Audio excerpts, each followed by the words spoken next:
എന്താ പാഞ്ചാലി പറഞ്ഞത്? തൻ്റെ 5 മക്കളെ കൊന്ന മഹാഘാതകനെ മുമ്പിൽ ഹാജരാക്കിയിട്ട് പറയുകയാണ് അവനെ നിരുപാധികം അഴിച്ചുവിടാൻ.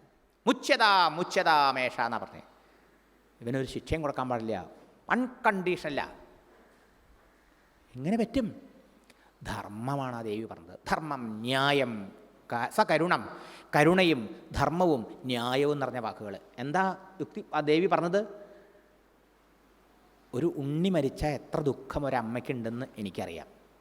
ഇവൻ്റെ അമ്മ ഈ പുത്രദുഃഖം അനുഭവിക്കാൻ ഇടവരാൻ പാടില്ല.